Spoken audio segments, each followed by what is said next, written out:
Λοιπόν, και πάλι καλημέρα και καλή χρονιά. Θα κάνουμε δοκιμή για το ίντερνετ. Εντάξει, είμαστε σαφλοί. Εμβάθυνση δημοσίου δικαίου, λοιπόν, και δισυνταγματικού. Αν δεν έχουμε γνωριστεί σε προηγούμενο εξάμηνο, είμαι η Λίνα Παπαδοπούλου, αναπληρώτρια καθηγήτρια στο συνταγματικό δίκαιο, και το αντικείμενο στο οποίο θα εστιάσουμε στο πλαίσιο της εμβάθυνσης θα είναι ο έλεγχος της συνταγματικότητας των νόμων. Ο έλεγχος της συνταγματικότητας των νόμων προϋποθέτει γνώση όλων των προηγούμενων αντικειμένων, όπως εξάλλου και η εμβάθυνση γενικότερα. Δηλαδή θα πρέπει, αν δεν τα θυμάστε, να κάνετε μία επανάληψη και στο συνταγματικό δίκαιο, ιδίως στο κεφάλαιο περί κράτους δικαίου και διάκριση των λειτουργιών, και βεβαίως σε όλες τις ελευθερίες, στο βιβλίο των ελευθεριών. Στα πρώτα μαθήματα θα εστιάσουμε περισσότερο στη θεωρία του ελέγχου της συνταγματικότητας των νόμων, και στα επόμενα μαθήματα θα γινόμαστε όλο ένα και πιο πρακτικοί και θα παρουσιάζουμε και κάποιες αποφάσεις δικαστικές μέσα στην τάξη που αφορούν έλεγχο της συνταγματικότητας των νόμων. Δεν έχετε κάνει μάθημα ακόμη με τον κύριο Σημεωνίδη. Ο κύριος Σημεωνίδης θα αρχίσει την Τρίτη και θα κάνει πάλι την εμβάθυνση στο πλαίσιο του διοικητικού δικαίου. Εντάξει, τα μαθήματα είναι συμπληρωματικά. Αυτό το λέω για να μην προγραμματίζετε με κάποιο τρόπο να παρακολουθείτε μόνο τον έναν ή μόνο την άλλη με την προοπτική να εξεταστείτε τα προφορικά. Είτε εξεταστείτε από τον κύριο Σημεωνίδη είτε από εμένα, θα εξεταστείτε στο σύνολο της ύλης. Εντάξει. Αυτό προς τα πρακτικά του πράγματος. Έχετε να ρωτήσετε κάτι ή να πείτε κάτι ή να εκφράσετε κάποια επιθυμία, άποψη, γνώμη? Τίποτα. Επίσης να πω ότι το μάθημα θα βιντεοσκοπείται από την κάμερα εκεί πάνω, που είναι κρεμασμένη στο ταβάνι. Μέχρι τώρα έχουμε κάνει βιντεοσκόπηση. Ορίστε. Όχι, πρέπει να προσέχουν τις ερωτήσεις. Γιατί να τις προσέχει τις ερωτήσεις? Εφόσον είναι εντός του μαθήματος, δεν χρειάζεται να προσέχετε τίποτα. Ως γνωστόν, δεν υπάρχουν ηλίθιες ερωτήσεις, έτσι, ή βλακώδεις ερωτήσεις. Ό,τι θέλετε να ρωτήσετε, το ρωτάτε, χωρίς φόβο και με πάθος. Έχουμε κάνει ήδη βιντεοσκόπηση την εμβάθυνση διοικητικού δικαίου με την κυρία Πρεβεδούρου, που δίδασκε πέρσι.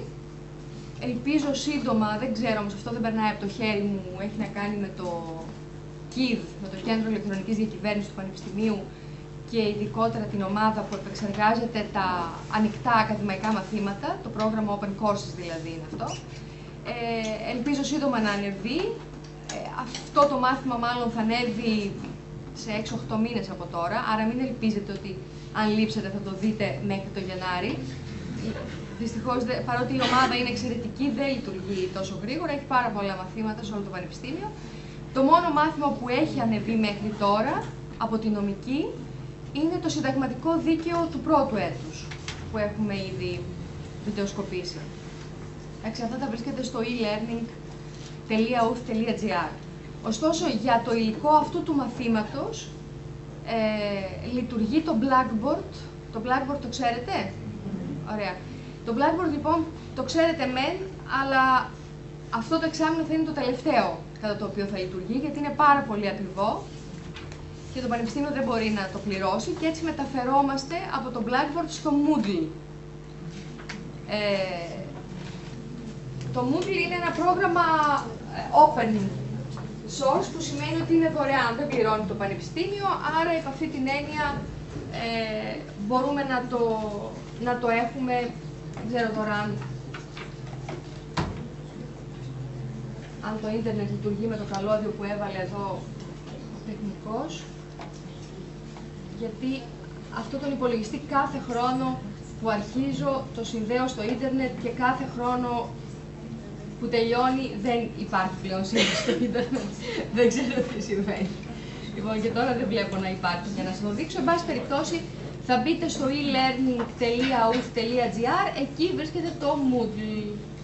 Εντάξει, δεν έχουμε σύνδεση εδώ. Θα το ψάξετε μόνοι σας και ίσως μέχρι την επόμενη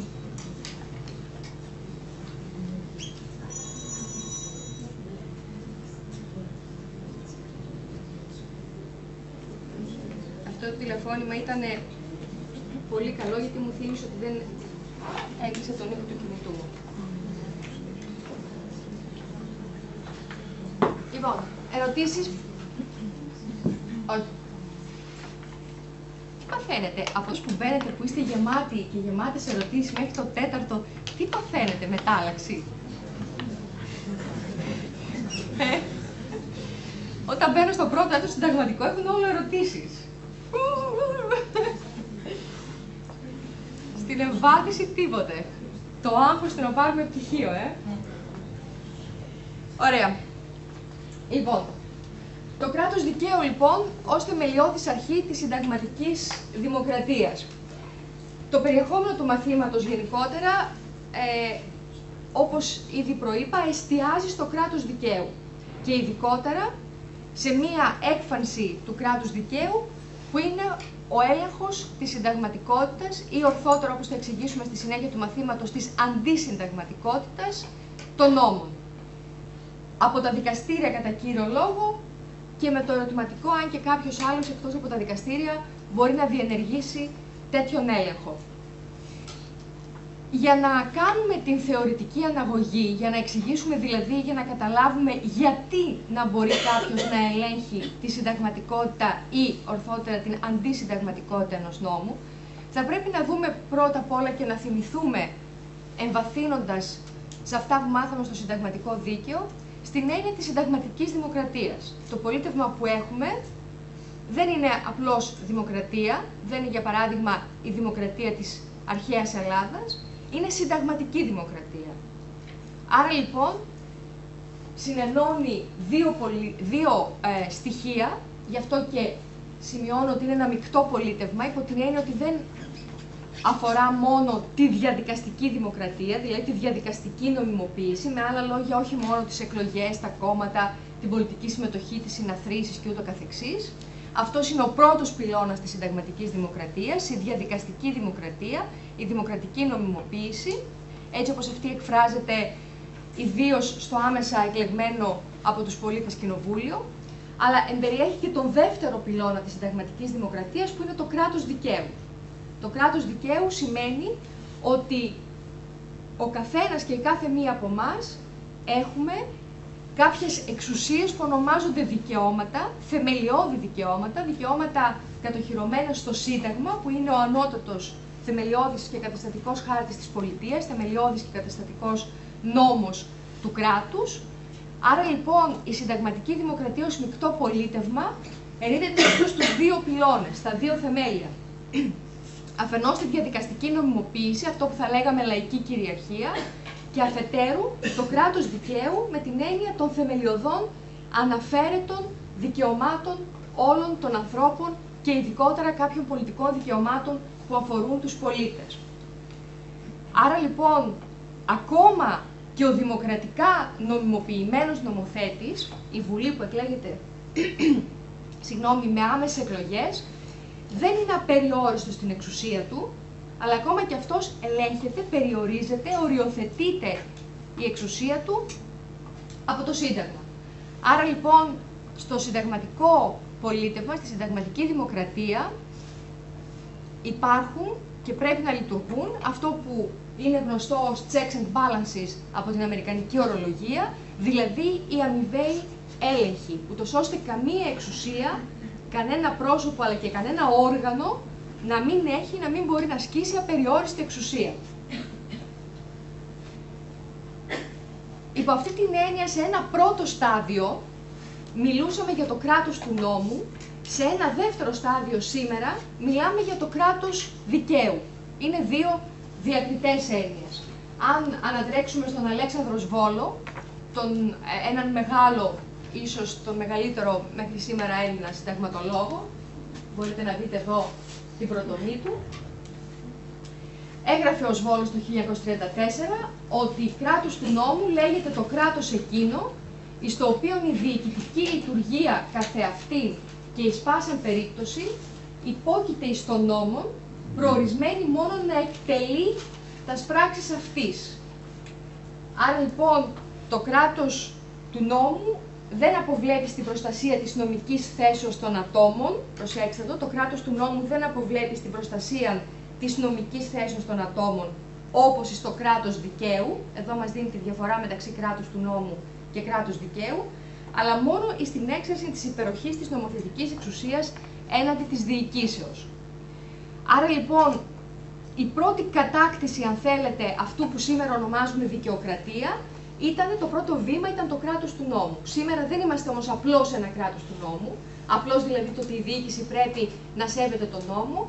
Έχουμε πάει και ένα βήμα παραπέρα και μιλάμε για τα θεμελιώδη δικαιώματα, το κράτος δικαίου, το οποίο πρέπει να περιφρουρεί, να εγγυάται τα θεμελιώδη δικαιώματα όλων των πολιτών.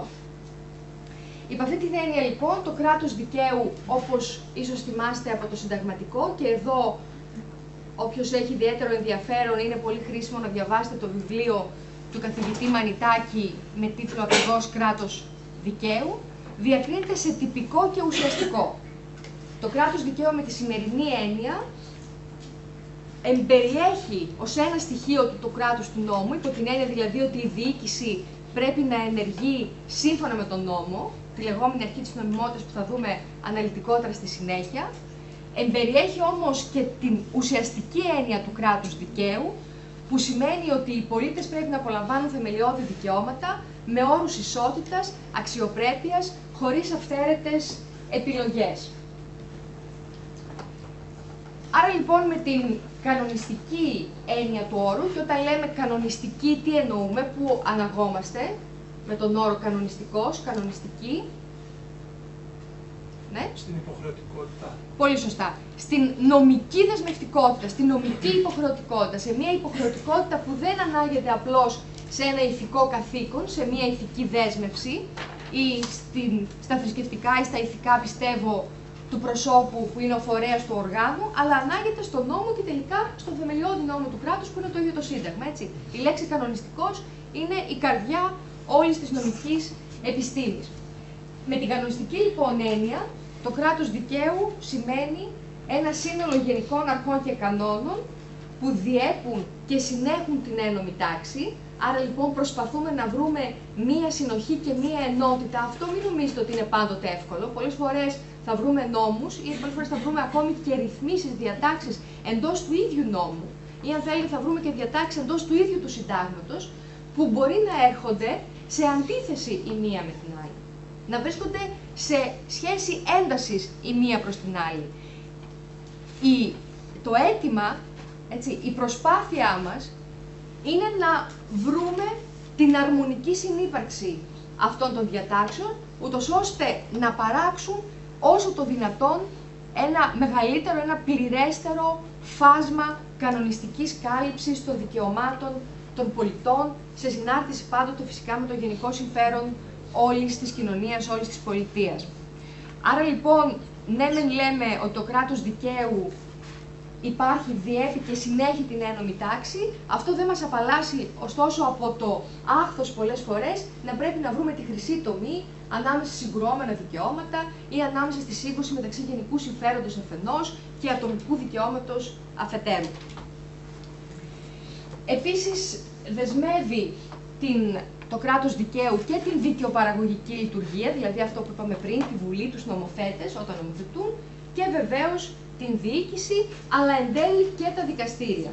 Καμία εξουσία στο συνταγματικό κράτος δεν είναι απεριόριστη. Αυτή, αν θυμάστε και πάλι από το πρώτο έτος του συνταγματικού δικαίου, αυτή ακριβώς είναι η καρδιά, ο πυρήνας του συνταγματικού κράτους. Για να μην προσπαθείτε να γράφετε, το PowerPoint θα ανέβει και στο Blackboard και στο Moodle, οπότε μπορείτε να πάτε να το κατεβάσετε και να το διαβάσετε με την ησυχία σας. Εντάξει? Προτιμώ να ακούτε αυτά που λέω και αν έχετε απορίες να τις ρωτάτε ή αν έχετε μια άποψη, μια γνώμη, μια αντίρρηση να την εκφράσετε, παρά να προσπαθείτε να αντιγράψετε. Έτσι, νομίζω ότι αντιγραφή έχετε μάθει πλέον σε αυτό το στάδιο που είστε. Θα το κατεβάσετε, θα μπείτε στο ίντερνετ, θα το κατεβάσετε, μπορείτε να το χτυπώσετε, να το αποθηκεύσετε ή ό,τι άλλο θέλετε να το κάνετε. δεν χρειάζεται τώρα να αντιγράφετε. Εντάξει. Απλώς έχει το νόημα η διαφάνεια ότι αν κάποια στιγμή χαθείτε, γιατί οι άνθρωποι είμαστε, αφαιρούμαστε, βλέποντας τη διαφάνεια περίπου εντοπίζετε σε ποιο σημείο βρισκόμαστε, γιατί πράγμα μιλάμε, για να ξαναμπείτε στο νόημα. Έτσι. Ούτως ή άλλως εδώ είναι οι βασικές λέξεις, οι λέξεις κλειδιά. Από εκεί και πέρα την επεξήγηση τη δίνουμε προφορικά. Ωραία. Άρα λοιπόν, συνεχίζω, το κράτος δικαίου ως θεμελιώδης αρχή του συντάγματος, αν εννοήσουμε το Σύνταγμα με την κανονιστική του έννοια, αν δηλαδή εννοήσουμε το Σύνταγμα και πάλι ανάγουμε σε έννοιες που συζητήσαμε στο πρώτο εξάμηνο στο συνταγματικό δίκαιο. Αν θυμάστε, είχαμε πει τότε ότι το Σύνταγμα μπορούμε να το προσλάβουμε με δύο διαφορετικούς τρόπους. Θυμάται κανείς καμιά πώς?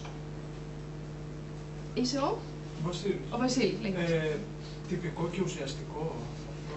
Τυπικό και ουσιαστικό σύνταγμα είναι οι δύο έννοιες του συντάγματος. Έχεις δίκιο, γιατί πολλές φορές τα μπερδεύουμε, τι θα πει πρόσληψη και τι θα πει έννοια. Η τυπική και ουσιαστική έννοια του συντάγματος και οι δύο υπάγονται, εντάσσονται στην κανονιστική του πρόσληψη. Εντάξει, δηλαδή πρώτα θα κάνουμε τη μεγάλη διάκριση μεταξύ κανονιστικής πρόσληψης και πολιτιακής πρόσληψης και μετά εντός της κανονιστικής έχουμε τις δύο έννοιες του συντάγματος, το τυπικό και το ουσιαστικό, και τη σύνθετη έννοια του συντάγματος που είναι το πάντρεμα των δύο. Άρα λοιπόν, καταρχάς, αν αναχθούμε για παράδειγμα στον Αριστοτέλη και βρούμε την έννοια σύνταγμα, εκεί θα δούμε ότι έχει μονάχα μία περιγραφική, μία οργανωτική χρειά. Δεν επρόκειτο για το θεμελιώδη καταστατικό νόμο της πολιτείας, επρόκειτο για τον τρόπο με τον οποίο οργανώνεται η πολιτεία και διοικείται η πόλη κράτος. Άρα λοιπόν ήμασταν στη δεύτερη, στην πολιτιακή πρόσληψη. Η κανονιστική πρόσληψη του συντάγματος, το γεγονός ότι το Σύνταγμα είναι ένας θεμελιώδης νόμος, είναι πολύ μεταγενέστερη. Δεν θα τη συναντήσουμε παρά αν φτάσουμε στο 17ο, 18ο αιώνα, όταν έχουμε τις μεγάλες επαναστάσεις, τη Γαλλική Επανάσταση, την Αμερικανική Επανάσταση, όπου πλέον το Σύνταγμα, ένα γραπτό κείμενο, προσπαθεί και να αναπτύξει, και θα δούμε στη συνέχεια πώς το κάνει αυτό, και κανονιστική ισχύ, δηλαδή νομικά δεσμευτική υποχρεωτικότητα, όπως πολύ σωστά είπε ο Βασίλης νωρίτερα. Εδώ μπροστά νομίζω ότι η θέση είναι άδεια, έτσι δεν είναι? Ελάτε να καθίσετε. Και εδώ έχει δύο θέσεις εδώ μπροστά, αν δεν έχετε. Και εδώ. Άρα λοιπόν, με την κανονιστική πρόσληψη του συντάγματος, αυτές οι αρχές νοούνται ως θεμελιώδεις συνταγματικές αρχές, το κράτος δικαίου, η δημοκρατική αρχή, η κοινοβουλευτική αρχή. Μιλάμε για θεμελιώδεις αρχές με την έννοια ότι αναπτύσσουν και μία κανονιστικότητα, μία υποχρεωτικότητα.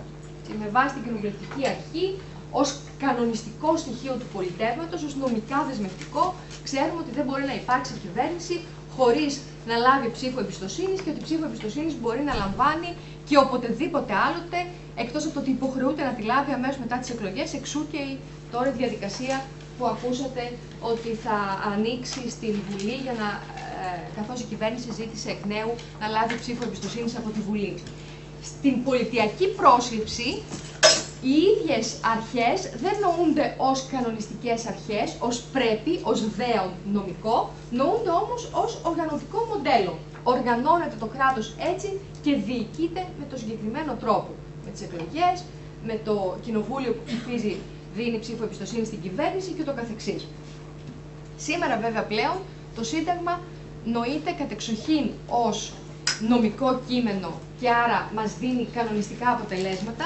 Αυτό δεν ήταν όμως αυτονοήτως πάντοτε έτσι, και θα το δούμε στη συνέχεια.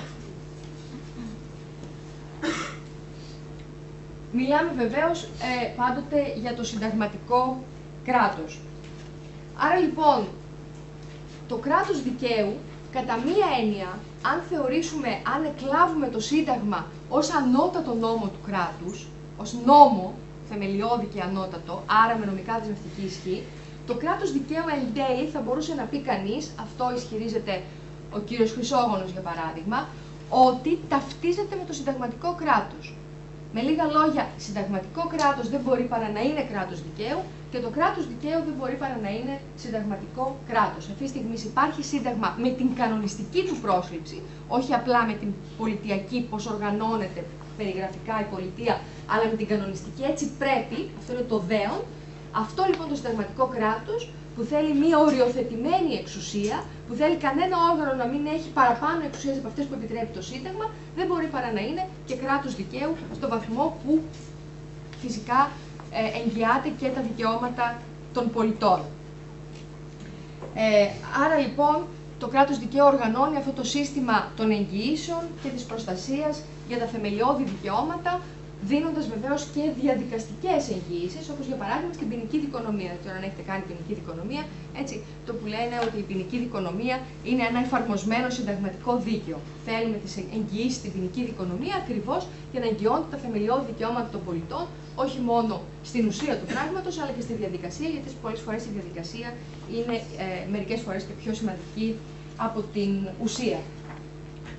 Αν πάμε να δούμε τα επιμέρους συστατικά στοιχεία του κράτους δικαίου, θα διακρίνουμε τη διάκριση των λειτουργιών, την αρχή της νομιμότητας, ιδίως στη διοίκηση, θα δούμε αν αφορά και τον νομοθέτη, την κατοχήρωση των θεμελιωδών δικαιωμάτων, που ήδη μιλήσαμε για αυτά, και βεβαίως το σύστημα δικαιοσύνης, δηλαδή το ότι υπάρχουν δικαστήρια για να ελέγχουν την νομιμότητα των πράξεων, κυρίως της διοίκησης, όμως μέσω της συνταγματικής δικαιοσύνης και την συνταγματικότητα ή αντισυνταγματικότητα των πράξεων του νομοθέτη.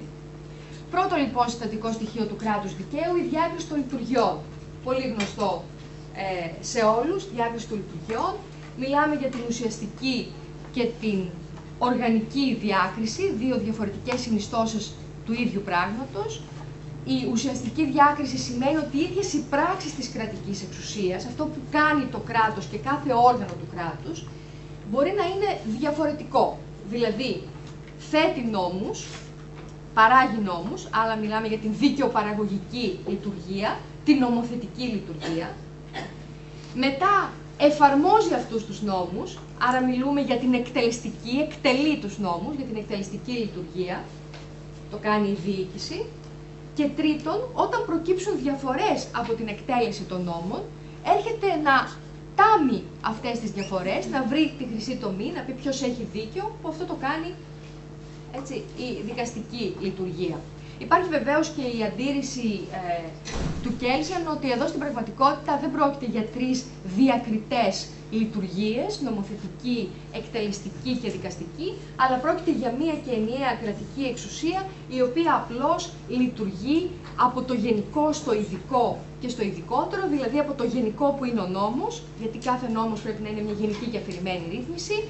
Πάμε στην εξειδίκευση της ρύθμισης με την εφαρμογή στα άτομα που πρέπει να είναι ένας μεγάλος αριθμός ατόμων, εφόσον έχουμε μια γενική και αφηρημένη ρύθμιση, στα οποία εφαρμόζεται αυτός ο νόμος, και αν σε κάποια από τα άτομα αυτά υπάρξει πρόβλημα νομιμότητας, δηλαδή σε κάποια συγκεκριμένη εφαρμογή του νόμου από τη διοίκηση υπάρξει, κατά την άποψη των πολιτών, των διοικούμενων, θέμα νομιμότητας, αυτοί μπορούν να προσφύγουν στα δικαστήρια, όπου το δικαστήριο θα εξειδικεύσει ακόμα περισσότερο την εφαρμογή του νόμου στο συγκεκριμένο άτομο, για να πει αν εδώ πράγματι είχαμε ένα πρόβλημα νομιμότητας ή και συνταγματικότητας, όπως θα δούμε στη συνέχεια. Άρα λοιπόν δεν είναι τίποτα άλλο.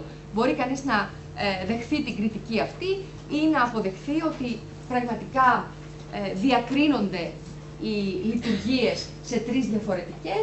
Σε κάθε περίπτωση, αυτό που είναι πιο σημαντικό από το θεωρητικό ερώτημα αν η κρατική εξουσία και η βούλησή της εκφράζεται με τρεις διακριτούς τρόπους, νομοθέτηση, εκτέλεση, δικαστική λειτουργία, δηλαδή δικανική κρίση ή όχι, ή απλώς πάμε από το γενικό στο ειδικό, σε κάθε περίπτωση αυτό που είναι το πιο κρίσιμο είναι ότι αυτές τις διαφορετικές λειτουργίες ή την εξειδίκευση από το γενικό στο ειδικό και στο ειδικότερο δεν πρέπει να την κάνει ένα και μόνο όργανο. Γιατί είναι προφανές ότι αν είναι ένα το όργανο, ελοχεύει, είναι σχεδόν σίγουρο ότι θα υπάρχει ο κίνδυνος της αυθαιρεσίας. Έτσι. Αν έρθω εγώ ίδια να κρίνω τον εαυτό μου, είναι προφανές ότι δεν θα μπορέσω να τον κρίνω αντικειμενικά και δίκαια. Άρα λοιπόν το πιο κρίσιμο ίσως είναι η οργανική διάκριση των λειτουργιών. Σε αντίθεση βεβαίως με αυτό το οποίο συνέβαινε στην απόλυτη μοναρχία, το l'état c'est moi, το κράτος είμαι εγώ του μονάρχη, στο πρόσωπο του μονάρχη συνενώνονταν όλες οι εξουσίες, κάθε είδους λειτουργία, και είχαμε βεβαίως αυτήν την έλλειψη αντισταθμιστικών εγγυήσεων. Είχαμε λοιπόν την έλλειψη της δυνατότητας κάποιος άλλος να κρίνει τις πράξεις του μονάρχη, ακριβώς γιατί ο μονάρχης συγκέντρωνε όλη την εξουσία στα χέρια του. Είχαμε λοιπόν αυτό που ονομάζεται σύγχυση των εξουσιών. Σε αντίθεση με τη σύγχυση, η οποία στο σύγχρονο συνταγματικό κράτος απαγορεύεται, δεν μπορεί δηλαδή ένα όργανο να συγκεντρώνει όλες τις εξουσίες το ίδιο, αυτό που επιτρέπεται στο συνταγματικό κράτος είναι η λεγόμενη διασταύρωση των λειτουργιών. Έτσι. Θυμάστε από το συνταγματικό τι σημαίνει διασταύρωση των λειτουργιών? Ναι. Νομίζω είναι η συνταγματικά που λεγόμενη σύγχυση. Ναι, αλλά δεν είναι σύγχυση, γιατί αν ήταν σύγχυση, εν πάση περιπτώσει, δεν θα την δεχόμασταν. Αλλά είναι κοντά με τη σύγχυση, με την έννοια ότι μπορεί κανείς να συγχαίει τη σύγχυση με την διασταύρωση, ναι. Ότι η νομοθετική εξουσία δεν ασκείται μόνο από τη Βουλή, αλλά υπάρχει δυνατότητα και έκδοση πράξεων νομοθετικού περιεχομένου. Ωραία. Εδώ βέβαια φύγεις ένα πολύ δύσκολο ζήτημα, το ερώτημα δηλαδή αν οι πράξεις νομοθετικού περιεχομένου αποτελούν άσκηση νομοθετικής λειτουργίας ή εκτελεστικής, γιατί μπορούν να υποστηριχθούν και οι δύο απόψεις. Εγώ συμφωνώ μαζί σου ότι η πράξη νομοθετικού περιεχομένου είναι άσκηση νομοθετικής λειτουργίας και όντως εδώ έχουμε διασταύρωση υπό την έννοια ότι την ασκεί ο πρόεδρος της Δημοκρατίας αυτή την αρμοδιότητα. Σωστά. Κάποιος άλλος σχέση με τη διασταύρωση? Ναι. Όταν μια εξουσία κατά εξαίρεση εκτελεί μια υποχρέωση που αντίκειται σε άλλη εξουσία, κάτω από όλες τις συγκεκριμένες προϋποθέσεις όμως, γιατί είναι κατά εξαίρεση.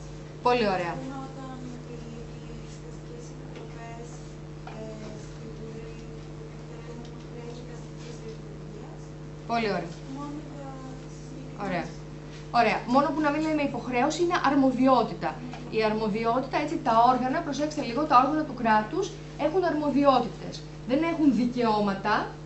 Το κράτος δεν έχει δικαιώματα, έχουν αρμοδιότητες. Και οι αρμοδιότητες βεβαίως πρέπει να ασκούνται υποχρεωτικά. Υποχρεωτικά με την έννοια ότι αν είναι διακριτικής ευχέρειας, προφανώς στο πλαίσιο της διακριτικής ευχέρειας, αλλά πάντως δεν μπορεί ένα όργανο να παραιτηθεί από μία του αρμοδιότητα. Ναι. Αν δεν κάνω λάθος, στη διασταύρωση των λειτουργιών το όργανο δεν αλλάζει φύση. Πολύ σωστά. Σε Πολύ αντίθεση σωστά. με το λειτουργικό διχασμό, ας πούμε. Ακριβώς.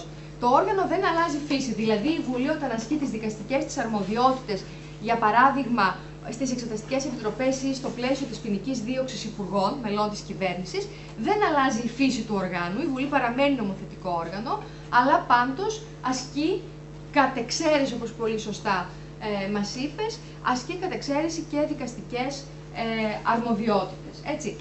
Ή επίσης μπορούμε να το δούμε στο πρόσωπο του Προέδρου της Δημοκρατίας, που όπως ξέρουμε μετέχει και της νομοθετικής και της εκτελεστικής λειτουργίας. Από εδώ βεβαίως παράγεται από αυτή την αρχή, τη θεμελιώδη αρχή της διάκρισης των λειτουργιών, παράγεται μία σωρία απαγορεύσεων, παρεμβάσεων της εκτελεστικής εξουσίας, δηλαδή στην πραγματικότητα της κυβέρνησης, στην νομοθετική, έτσι, τις οποίες επίσης θα ανατρέξετε να διαβάσετε από τα εγχειρίδια του πρώτου έτους και πιθανόν να τις δούμε και σε κάποιες αποφάσεις τις οποίες θα εξετάσουμε στη συνέχεια του μαθήματος. Πότε μία παρέμβαση της νομοθετικής εξουσίας με την ψήφιση νόμου ή της εκτελεστικής εξουσίας με την έκδοση μιας κανονιστικής διοικητικής πράξης, υπουργικής απόφασης, προεδρικού διατάγματος, είναι απαγορευμένη ως παρεμβαίνουσα ανεπιτρέπτως στο έργο της δικαστικής λειτουργίας. Έτσι. Σε ποιες περιπτώσεις απαγορεύεται ή σε ποιες περιπτώσεις θα μπορούσε και να επιτρέπεται. Πάμε τώρα στην αρχή της νομιμότητας, που αποτελεί και αυτή, όπως είπαμε, συστατικό στοιχείο του κράτους δικαίου και που αφορά κυρίως και κατά κύριο λόγο την εκτελεστική λειτουργία, τη διοίκηση. Έτσι. Αυτό είναι πάρα πολύ σημαντικό να το θυμόμαστε πάντοτε. Η διοίκηση, το είπα και πριν, δεν έχει δικαιώματα, υπό την έννοια ότι δεν έχει ελευθερία η διοίκηση. Η διοίκηση δεν μπορεί να κάνει ό,τι θέλει. Η αρχή της νομιμότητας είναι διαφορετική στο ιδιωτικό δίκαιο από ό,τι είναι στο δημόσιο δίκαιο. Μπορεί κάποιος να μας θυμίσει αυτή τη διαφορά? Τι σημαίνει η αρχή της νομιμότητας στο ιδιωτικό δίκαιο και τι σημαίνει στο δημόσιο? Πώς είναι το όνομά σου? Αντιγόνη, ναι.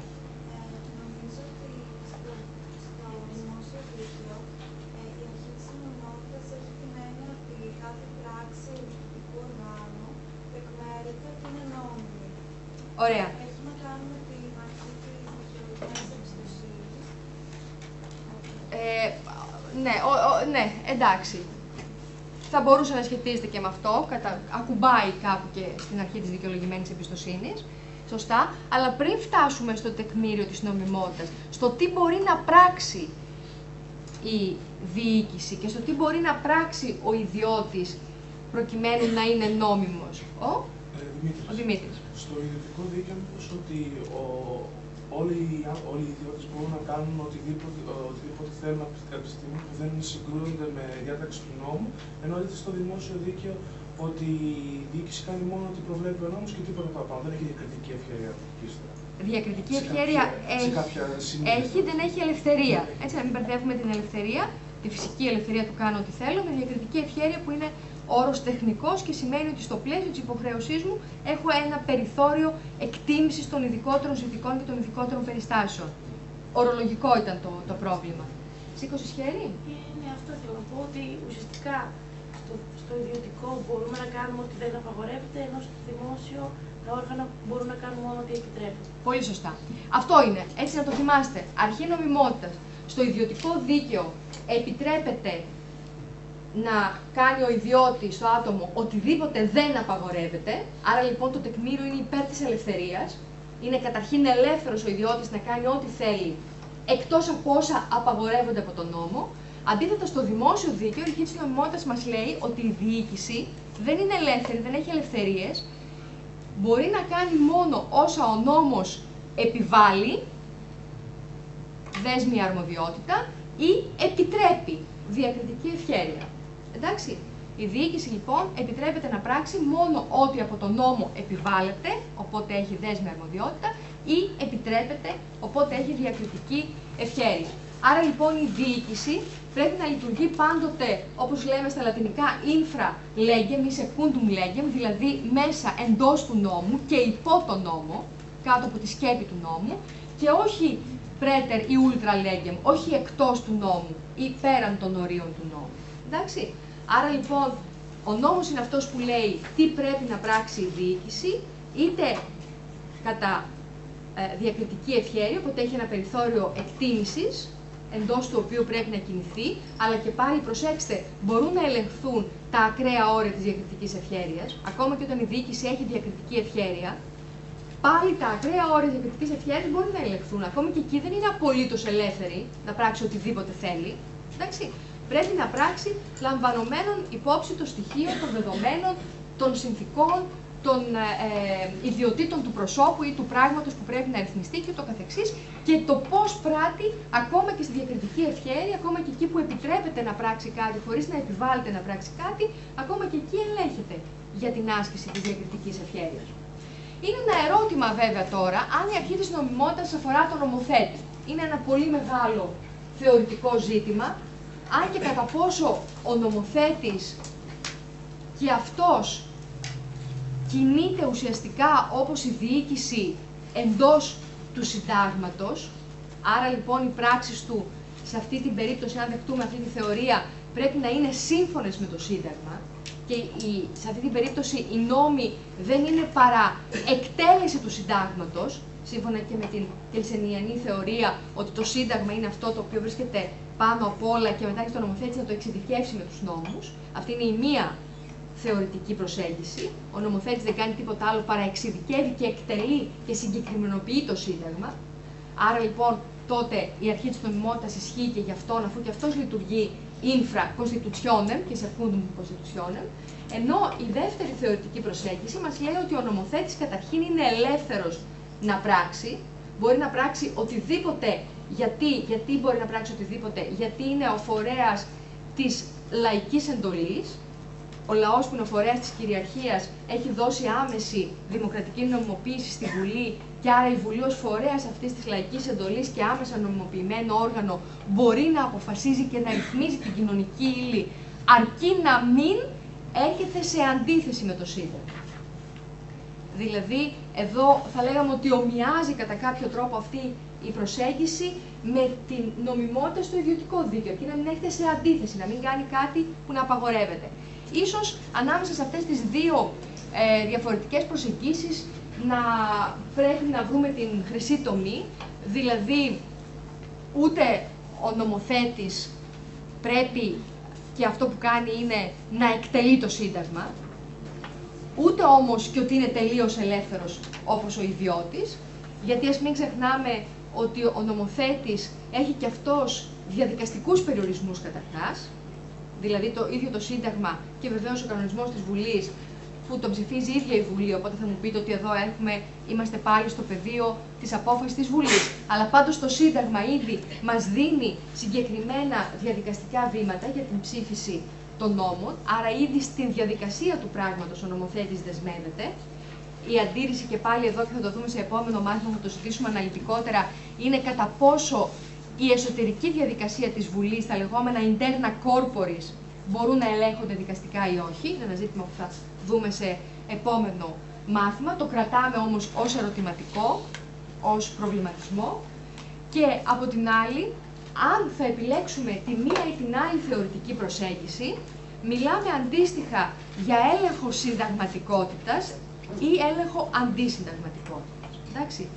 Αν αυτό δηλαδή που ο νομοθέτης έχει πράξει, έχει νομοθετήσει, είναι σύμφωνο με το Σύνταγμα, θα ακούσετε κάποιους να μιλούν και να γράφουν και να λένε δεν είναι σύμφωνο με το Σύνταγμα, ενώ άλλοι λένε έρχεται σε αντίθεση με το Σύνταγμα. Δεν μας αφορά και δεν πρέπει να ψάχνουμε αν είναι σύμφωνο με το Σύνταγμα. Είναι σύμφωνο με το Σύνταγμα στο βαθμό που δεν είναι αντίθετο με το Σύνταγμα. Εντάξει. Το τεκμήριο δηλαδή, το λεγόμενο τεκμήριο της νομιμότητας των νόμων, της συνταγματικότητας των νόμων. Νομιμότητα υπό την έννοια της ανώτερης νομιμότητας, δηλαδή της συνταγματικότητας. Και αυτό είναι ένα μεγάλο θεωρητικό ζήτημα που ερείδεται κατά πόσον υπάρχει ένα τεκμήριο συνταγματικότητας των νόμων ή κατά πόσον δεν υπάρχει τεκμήριο συνταγματικότητας των νόμων. Κατά πόσο ένας νόμος με το που ψηφίζεται και αρχίζει να ισχύει μετά τη δημοσίευσή του στο φύλλο της εφημερίδας κυβέρνησης, κατά τεκμήριο δεν είναι αντίθετος με το Σύνταγμα, ή αν κάποιοι άλλοι λένε ότι δεν υπάρχει τέτοιο τεκμήριο συνταγματικότητας των νόμων και ότι από την αρχή ο νόμος μπορεί να είναι αντισυνταγματικός ακόμα και πριν να κηρυχθεί ως τέτοιος από ένα δικαστήριο. Όλα αυτά είναι ανοιχτά θεωρητικά ζητήματα τα οποία και στη θεωρία αλλά και στην πράξη πολλές φορές τα συναντούμε. Μία ερώτηση. Βεβαίως. Δεν κατάλαβα πώς το τεκμήριο συνταγματικότητας συνδέεται με τις δύο παραπάνω θεωρίες. Ναι. Αν θεωρήσουμε ότι ο νομοθέτης απλώς εξειδικεύει το Σύνταγμα, εκτελεί τις επιταγές του Συντάγματος που είναι πολύ γενικές, στον ανώτατο βαθμό θεωρητικοποίησης και αφηρημένες. Αν θεωρήσουμε λοιπόν ότι απλώς εκτελεί, τότε δεν θα διαφέρει σε τίποτε από την διοίκηση που εκτελεί τον νόμο. Εντάξει, εφόσον σε αυτή την περίπτωση λοιπόν θα πρέπει ο νομοθέτης να αποδεικνύει κατά κάποιο τρόπο ότι αυτό που έπραξε είναι προς εκτέλεση μιας συνταγματικής διάταξης. Άρα λοιπόν ότι ο νόμος τον οποίο ψήφισε είναι σύμφωνος με τη συγκεκριμένη συνταγματική διάταξη. Με το Σύνταγμα δηλαδή. Άρα δεν έχει το τεκμήριο. Άρα δεν συντρέχει το τεκμήριο της συνταγματικότητας των νόμων. Αν όμως δεχτούμε ότι ο νομοθέτης καταρχάς έχει το περιθώριο, το ευρύ περιθώριο να ρυθμίσει την κοινωνική ύλη σύμφωνα με τη λαϊκή επιταγή, εφόσον έχει την άμεση δημοκρατική νομιμοποίηση. Και το Σύνταγμα θέτει απλώς το αρνητικό όριο ότι από εδώ και πέρα δεν μπορείς, γιατί αρχίζει το ατομικό δικαίωμα των πολιτών για παράδειγμα, τότε σε αυτή την περίπτωση καταρχήν ο νομοθέτης είναι εντάξει, είναι ελεύθερος, δεν έχει πρόβλημα συνταγματικότητας. Το πρόβλημα αποκτάται στο βαθμό που ο νομοθέτης θα παραβιάσει κάποιο συνταγματικό όριο, οπότε η πράξη του, ο νόμος, η ρύθμιση θα γίνει αντισυνταγματική, αντίθετη προς το Σύνταγμα. Εντάξει. Άρα λοιπόν θεωρητικά οι δύο αυτές θέσεις σχετίζονται. Και βεβαίως αυτό, παρότι ακούγεται πολύ θεωρητικό, δεν είναι τόσο, αν κανείς δει αποφάσεις των δικαστηρίων, εκεί μπορεί να αναγνώσει ανάμεσα στις γραμμές, γιατί τα δικαστήρια βέβαια δεν κάνουν θεωρία, τη θεωρία ερχόμαστε εμείς οι ακαδημαϊκοί μετά να τη συνάγουμε από αυτά τα οποία γράφονται, όμως μπορεί κανείς να συσχετίσει τις δύο αυτές προσλήψεις της θέσης του νομοθέτη απέναντι στο Σύνταγμα με την έκταση και την ένταση του ελέγχου. Είναι άλλο πράγμα ελέγχω την αντισυνταγματικότητα, άρα καταρχήν βλέπω ένα μεγάλο χώρο ελεύθερης δράσης του νομοθέτη και άλλο πράγμα ελέγχω τη συμφωνία με το Σύνταγμα, ότι αυτό που έπραξε έρχεται να εκτελέσει έτσι, μία συνταγματική διάταξη. Αυτά λοιπόν σε ό,τι αφορά την αρχή της νομιμότητας. Και επιπλέον είπαμε ότι συστατικά στοιχεία είναι η κατοχύρωση των θεμελιωδών ελευθεριών και δικαιωμάτων, ιδίως των ατομικών αμυντικών στο πλαίσιο του κράτους δικαίου. Λέω ιδίως γιατί, αν θυμάστε, και πάλι από το συνταγματικό δίκαιο, εκτός από το κράτος δικαίου έχουμε το δημοκρατικό κράτος που συνδέεται με τα πολιτικά συμμετοχικά δικαιώματα, το δημοκρατικό συνταγματισμό, τη δημοκρατική διάσταση του συνταγματισμού, κράτος δικαίου με ατομικά αμυντικά και κοινωνικό κράτος που συνδέεται με τα κοινωνικά δικαιώματα. Έτσι. Άρα λοιπόν, στο πλαίσιο του κράτους δικαίου, κυρίως η εστίαση είναι στα ατομικά αμυντικά δικαιώματα, στα δικαιώματα της ελευθερίας του ατόμου απέναντι στην κρατική εξουσία, χωρίς βεβαίως να σημαίνει αυτό ότι από το δικαστικό έλεγχο αποκλείονται τα πολιτικά δικαιώματα και τα κοινωνικά δικαιώματα. Βεβαίως, η φύση ιδίως των κοινωνικών δικαιωμάτων ως κατεξοχήν παροχικών δικαιωμάτων, δηλαδή για να έχω ένα κοινωνικό δικαίωμα πρέπει το κράτος να δώσει κάτι, να δώσει μια παροχή, έτσι, να χτίσει σχολεία για να δώσει εκπαίδευση, να χτίσει νοσοκομεία για να δώσει υγεία, να πληρώνει τους γιατρούς, να πληρώνει τα φάρμακα, να πληρώνει το νοσηλευτικό προσωπικό και ούτω καθεξής. Άρα λοιπόν μια παροχική φύση, αυτό καθιστά τα κοινωνικά δικαιώματα πιο δύσκολα να διαχειριστεί κανείς ό,τι αφορά την ενδικασιμότητά τους. Το κατά πόσο δηλαδή μπορούμε να πάμε στο δικαστήριο και να ζητήσουμε να μας δώσουν καλή υγεία ή καλή παιδεία ή δουλειά όταν είμαστε άνεργοι και ούτω καθεξής. Έτσι, είναι όλη η θεωρία και η φιλοσοφία γύρω από το κατά πόσο είναι ενδικάσιμα τα κοινωνικά και ιδίως τα κοινωνικά δικαιώματα και ιδίως τα οικονομικά δικαιώματα, αυτά που συνδέονται με παροχές εκ μέρους του κράτους. Κυρίως λοιπόν τα ατομικά και αμυντικά, γενικότερα όμως τα θεμελιώδη δικαιώματα και βεβαίως το τέταρτο στοιχείο, το αναφέρετο στοιχείο του κράτους δικαίου, όπως ήδη υπόθηκε, είναι η ύπαρξη, η λειτουργία, η ορθή λειτουργία, η αποτελεσματική λειτουργία ενός συστήματος δικαιοσύνης, στην οποία δικαιοσύνη ο πολίτης, ο διοικούμενος, μπορεί να προσφεύγει όταν θεωρεί ότι τα δικαιώματά του τα έχει καταπατήσει είτε το κράτος, οπότε μιλούμε για διοικητική δικαιοσύνη, είτε κάποιος άλλος ιδιώτης, οπότε μιλούμε για τα αστικά πολιτικά δικαστήρια ή και τα ποινικά δικαστήρια.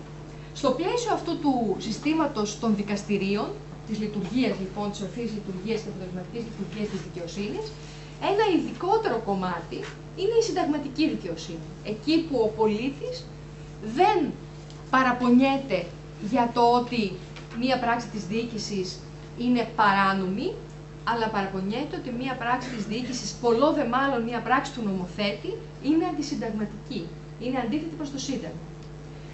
Και ξαναθυμίζω εδώ αυτό που είπα στην αρχή, ότι αν σήμερα θεωρούμε δεδομένη την κανονιστικότητα του συντάγματος, το γεγονός δηλαδή ότι από το Σύνταγμα παράγονται νομικά δεσμευτικές επιταγές απέναντι στην εξουσία και στους τρεις κλάδους της εξουσίας, αυτό δεν ήταν ανέκαθεν έτσι αυτονόητο. Υπό την πολιτιακή πρόσληψη του συντάγματος, το Σύνταγμα, θυμίζω, ήταν απλώς η οργάνωση, μια περιγραφική, εμπειρική διάσταση ή και μια οργανωτική διάσταση. Άρα λοιπόν, σύμφωνα με όσα είπαμε ήδη πιο πάνω, συνάγεται ότι εκφάνσεις του κράτους δικαίου είναι η αρχή της ασφάλειας και της βεβαιότητας, η αξίωση του γενικού, σαφούς και απρόσωπου χαρακτήρα των νομοθετικών και των κανονιστικών επιταγών, και εδώ βρισκόμαστε κυρίως στο έδαφος του ουσιαστικού κράτους δικαίου, γιατί το τυπικό κράτος δικαίου θα μπορούσε πιθανόν να αρκεστεί και σε ένα νόμο μέτρο, σε ένα νόμο προσωποπαγή κατά κάποιο τρόπο, έτσι, σε μια φωτογραφική διάταξη, αυτό που λέμε για να το καταλάβουμε. Με την ουσιαστική του έννοια όμως το κράτος δικαίου θέλει οι νόμοι να είναι γενικοί και απρόσωποι. Γιατί αν έχουμε νόμους φωτογραφίες, φωτογραφικούς νόμους, τότε είναι προφανές ότι αυτό εκ των πραγμάτων, εξορισμού, είναι ύποπτο για παραβίαση της αρχής της ισότητας, έτσι, και της ίσης μεταχείρισης ενώπιον του νόμου. Η αρχή της δικαιολογημένης εμπιστοσύνης του διοικούμενου, που σημαίνει ότι ο διοικούμενος ακριβώς, όπως πολύ σωστά είπε η Αντιγόνη, θα πρέπει να πιστεύει καταρχάς ότι η διοικητική πράξη είναι νόμιμη και ότι μπορεί να πράττει σύμφωνα με τις προηγούμενες διοικητικές πράξεις, αυτή τη στιγμή αυτές ήταν σταθερές και επαναλαμβανόμενες, να μην δηλαδή πρέπει κάθε φορά να ελπίζει, μάλλον να φοβάται ή να σκέφτεται ότι μπορεί να αλλάξει από τη μια μέρα στην άλλη η διοικητική πράξη ανεφετέρου. Η αρχή της αναλογικότητας, που σημαίνει τι η αρχή της αναλογικότητας, το θυμάστε αυτό από τις συνταγματικές ελευθερίες, είναι πολύ σωστό στο πλαίσιο των συνταγματικών ελευθεριών. Εσύ είσαι η Μιράντα. Α, εσύ είσαι η Μιράντα. Ωραία. Ότι όταν περιορίζονται δικαιώματα, πρέπει οι περιορισμοί να είναι πρόσφοροι για τον σκοπό για τον οποίο τίνονται, να είναι απεινωτρίτως αναλογικοί, δηλαδή να μην είναι υπέρμετροι να μην είναι υπέρμετρος ο περιορισμός σχετικά με το όφελο που αποδίδει, και το δεύτερο να είναι αναγκαίοι. Αναγκαίοι. Πολύ ωραία. Η αρχή της αναλογικότητας λοιπόν μας λέει ότι κάθε περιορισμός στα θεμελιώδη δικαιώματα των πολιτών πρέπει να είναι πρώτον κατάλληλος για να υπηρετεί έναν συνταγματικά θεμιτό σκοπό. Άρα λοιπόν, αν θέλετε, το βήμα 0 είναι ότι υπάρχει ένας συνταγματικά θεμιτός σκοπός. Το βήμα 0, το πρώτο, έτσι, ότι υπάρχει ένας συνταγματικά θεμιτός σκοπός προς εξυπηρέτηση του οποίου περιορίζει ο νομοθέτης τα δικαιώματα των πολιτών. Το πρώτο βήμα είναι αν αυτός ο περιορισμός είναι κατάλληλος για να υπηρετήσει αυτόν τον συνταγματικά θεμιτό σκοπό. Το δεύτερο, αν είναι αναγκαίος, αν δηλαδή μπορεί να υπηρετήσει ο νομοθέτης αυτόν τον συνταγματικά θεμιτό σκοπό και με ένα υπιότερο μέτρο, αν εκεί το δικαστήριο πει ότι ναι, όντως μπορεί να υπηρετηθεί ο σκοπός αυτός με ένα υπιότερο μέτρο, τότε δεν δικαιολογείται το αυστηρότερο μέτρο. Και το τρίτο, η stricto sensu αναλογικότητα, όπως πολύ σωστά μας είπε η Μιράντα, δηλαδή η ενστενή ενιαία αναλογικότητα, που σημαίνει ότι ακόμα και αν είναι κατάλληλος, ακόμα και αν είναι αναγκαίος, μήπως παρόλα αυτά η δράση του κράτους έρχεται να προσβάλλει πάρα πολύ το δικαίωμα με υπερβολικά έντονο τρόπο και σε υπερβολικό βαθμό, έτσι ώστε να φύγει πιθανόν ακόμη και τον πυρήνα του δικαιώματος, παρότι όντως επιτυχάνεται ο σκοπός του κράτους, έτσι, το γενικό συμφέρον ή οποιοδήποτε άλλος είναι ο συνταγματικά θεμιτός σκοπός. Μήπως παρόλα αυτά όμως, κάνοντας αυτή την ενστενή ενία στάθμιση, φτάνουμε και καταλήγουμε ότι είναι υπερβολικά μεγάλη η επιβάρυνση του δικαιώματος. Αυτό βεβαίως στο τρίτο στάδιο της αναλογικότητας, όταν το δικαστήριο φτάνει να το κάνει, συνήθως δεν το κάνει, αλλά όταν φτάσει να το κάνει, σημαίνει ότι έχουμε έντονο έλεγχο του νομοθέτη. Γιατί πλέον είμαστε σε ένα πεδίο που έχουμε πολύ υποκειμενική κρίση, το αν είναι υπερβολική η επιβάρυνση του δικαιώματος ή όχι. Επίσης, η απαγόρευση της επιβολής ποινών με αναδρομική ισχύ, ένα πολύ σημαντικό στοιχείο του κράτους δικαίου, το ξέρετε και από το ποινικό δίκαιο, και η αναδρομική ισχύ των νόμων επιτρέπεται μόνο εφόσον προβλέπεται ρητά και ειδικά από τον νόμο και εφόσον δεν ανατρέπονται ήδη κεκτημένα δικαιώματα των πολιτών. Τώρα, στο ουσιαστικό κράτος δικαίου, το οποίο είπαμε ότι συμπληρώνει το κράτος δικαίου και ήδη το τυπικό κράτος δικαίου, εκτός από τις τυπικές αυτές εγγύησεις που αναφέρθηκαν, που πολλές όμως, ειδικά όταν μπαίνει η αρχή της ισότητας μέσα, αρχίζουμε και ξεφεύγουμε από το τυπικό κράτος και προσεγγίζουμε το ουσιαστικό κράτος. Έτσι, δηλαδή η αρχή της ισότητας ήδη μας βάζει σκέψεις και προβληματισμούς και κριτήρια που περισσότερο θεωρητικά θα τα εντοπίζαμε και θα τα αναγάγαμε στο ουσιαστικό κράτος δικαίου.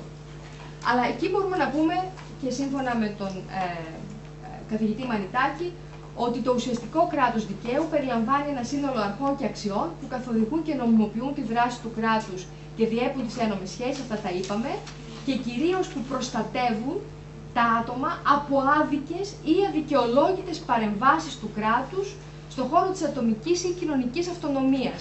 Ήδη βλέπετε ότι το ουσιαστικό κράτος δικαίου αρχίζει και γίνεται λίγο πιο αφηρημένο και λίγο λιγότερο απτό. Χρειάζεται περισσότερη σκέψη και κρίση πότε είναι άδικες και αδικαιολόγητες οι πράξεις του κράτους. Ξέρουμε ίσως σε περιπτώσεις που είναι πασιφανές ότι είναι παράνομες, αλλά πότε είναι άδικες και αδικαιολόγητες, εξού και το άδικη και αδικαιολόγητη βρίσκεται σε άμεση συνάφεια με το ισότητα, με την αρχή της ισότητας. Έτσι. Εκεί λοιπόν, όπως θα δείτε εκεί, θα έχετε ακούσει ότι στις περιπτώσεις που έχουμε δικαστικό έλεγχο της συνταγματικότητας των νόμων, στην μεγαλύτερη γάμα των περιπτώσεων έχουμε κρίση με βάση την αρχή της ισότητας. Ακριβώς γιατί η αρχή της ισότητας μας φέρνει στο πεδίο του ουσιαστικού κράτους δικαίου, είναι μια αρχή πολύ ευρεία θα λέγαμε, πολύ γενική. Τι μας λέει η αρχή της ισότητας? Σύμφωνα με τον Αριστοτέλη, ποιος είναι ο κλασικός ορισμός της αρχής της ισότητας?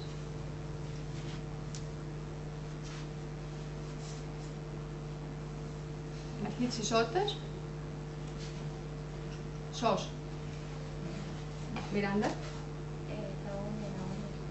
Πολύ σωστά. Η αρχή της ισότητας μας λέει ότι θα πρέπει να μεταχειριζόμαστε με όμοιο τρόπο τις όμοιες καταστάσεις και με ανόμοιο τρόπο τις ανόμοιες καταστάσεις. Έτσι. Αυτή είναι η λεγόμενη αναλογική ισότητα. Αυτό ήθελα να ρωτήσω. Στο πυρήνα της αρχής της ισότητας δεν έχει την αρχή της αναλογικότητας? Ναι. Ακριβώς. Γιατί όχι η αρχή της αναλογικότητας με την έννοια που την είπαμε πριν, αλλά την αρχή της ανάλογης μεταχείρισης ανάλογα με τις περιστάσεις. Πολύ σωστά. Σε αντίθεση είναι η αναλογική αρχή της ισότητας, η αρχή της αναλογικής ισότητας με την τυπική ισότητα, όπου εκεί η τυπική ισότητα εφαρμόζεται ιδίως, αν όχι αποκλειστικά, στα πολιτικά δικαιώματα, στο δικαίωμα του εκλέγει ιδίως, όπου εκεί λέμε ότι ο καθένας έχει, έτσι, κάθε πολίτης, κάθε πολίτηδα έχει μία μόνο ψήφο.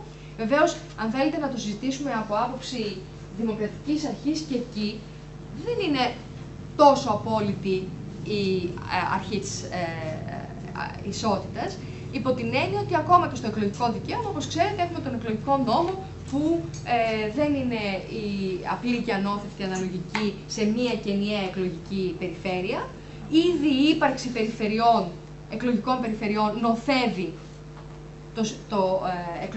ένα αναλογικό σύστημα, γιατί ακόμα και αν είχαμε απόλυτα αναλογικό και είχαμε εκλογικές περιφέρειες, ήδη αυτό θα νόθευε, γιατί δεν μπορείς να χωρίσεις εκλογικές περιφέρειες σε ίσα ακριβώς τμήματα του συνολικού εκλογικού σώματος για να δώσεις ακριβώς ίσο αριθμό εδρών, ή τουλάχιστον αν το έκανες αυτό δεν θα συντέριαζε με τις διοικητικές περιφέρειες όπως τις ξέρουμε σήμερα, με τους νομούς ή με τις διοικητικές περιφέρειες του κράτους. Άρα ήδη εκεί έχουμε μία παρέκβαση για να υπηρετήσουμε έναν άλλο σκοπό, την περιγραφική εκπροσώπηση, δηλαδή το να εκπροσωπούνται όλες οι περιφέρειες του κράτους, και βεβαίως πολύ περισσότερο με την ενισχυμένη αναλογική, δηλαδή με ένα ενισχυμένο εκλογικό σύστημα, το οποίο δίνει μπόνους στο πρώτο κόμμα προκειμένου να ενισχύσει την κυβερνησιμότητα, όπως λέμε, δηλαδή να διευκολύνει το σχηματισμό σταθερών και βιώσιμων κυβερνήσεων.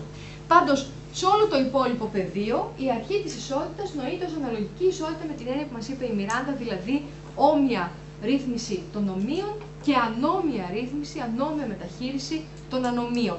Αυτό όμως είναι πάρα πολύ γενικό ως φόρμουλα. Κάποιοι μάλιστα νεότεροι θεωρητικοί, πολιτικοί φιλόσοφοι φτάσαν να πούν ότι στην πραγματικότητα η ισότητα είναι μια κενή φόρμουλα. Για τον απλό λόγο ότι προκειμένου να καταλήξεις αν κάτι έχει ή δεν έχει ίση μεταχείριση, θα πρέπει να βρεις το κριτήριο. Και το να βρεις το κριτήριο είναι ήδη σαν να δίνεις την απάντηση. Θα τα συζητήσουμε όμως και αυτά όλα στη συνέχεια όταν θα εξετάσουμε αναλυτικότερα την αρχή της ισότητας.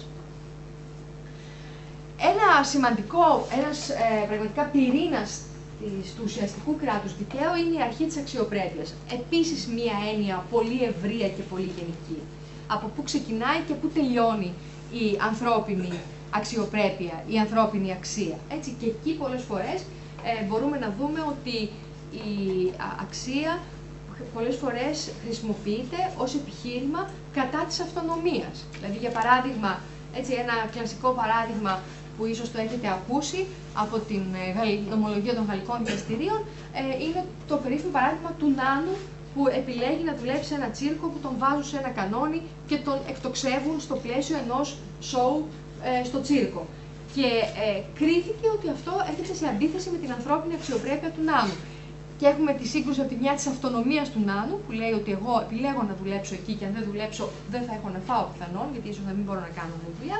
Και από την άλλη την αξιοπρέπεια που έρχεται μια κοινωνία ως αντικειμενικό μέγεθος να την προστατεύσει έναντι κάποιων περιπτώσεων όπου ο άνθρωπος ναι μεν εξωτερικά επιλέγει, στην πραγματικότητα όμως δεν έχει άλλες επιλογές. Δηλαδή μέχρι πού φτάνει αυτό?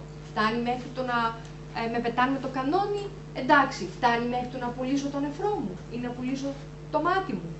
Έτσι. Άρα λοιπόν και εκεί βρισκόμαστε σε ένα πραγματικά κινούμενο έδαφος, όπου οι κρίσεις πάλι αποκτούν αυτό το υποκειμενικό περιεχόμενο, αλλά και πάλι είναι αυτές που δίνουν, αυτού του είδους οι κρίσεις, δίνουν στο δικαστή την δυνατότητα πολλές φορές να κρίνει τη συνταγματικότητα ενός νόμου. Όλα αυτά που είπαμε αποτυπώνονται στο άρθρο 25 του Συντάγματος, έτσι όπως αναθεωρήθηκε το 2001, που μας λέει ότι τα δικαιώματα του ανθρώπου ως ατόμου και ως μέλους του κοινωνικού συνόλου και η αρχή του κοινωνικού κράτους δικαίου, έτσι, και κοινωνικό και δικαίου, τελούν υπό την εγγύηση του κράτους. Του κράτους με την έννοια όλων των οργάνων του κράτους. Όλα τα όργανα του κράτους υποχρεούνται να σέβονται αυτές τις αρχές. Να διασφαλίζουν την ανεβόδιστη και αποτελεσματική άσκησή τους, και τα δικαιώματα αυτά ισχύουν και στη σχέση μεταξύ ιδιωτών. Έχουμε τη λεγόμενη τριτενέργεια ή κατάλληλος όρος αυτός είναι λάθος, την οριζόντια ενέργεια των δικαιωμάτων μεταξύ ιδιωτών, αν και εφόσον προσυδειάζουν στις σχέσεις αυτές, και βεβαίως οι περιορισμοί στα δικαιώματα αυτά μπορούν να επιβληθούν αν και εφόσον προβλέπονται είτε απευθείας από το Σύνταγμα είτε από τον νόμο, εφόσον υπάρχει επιφύλαξη υπέρ του νόμου. Και εδώ η επιφύλαξη υπέρ του νόμου, αν θυμάστε την προηγούμενη διαφάνεια, είναι η μόνη περίπτωση που είμαστε σίγουροι ότι ο νομοθέτης όντως είναι υπό το Σύνταγμα, σε ό,τι αφορά τους περιορισμούς των δικαιωμάτων, και να σέβονται βεβαίως την αρχή της αναλογικότητας που ήδη την αναλύσαμε. Άρα λοιπόν το βασικό που κρατάμε είναι ότι όλες οι κρατικές εξουσίες υποτάσσονται στο Σύνταγμα. Αυτό το ξέρουμε σήμερα, δεν το ξέραμε όμως πάντοτε.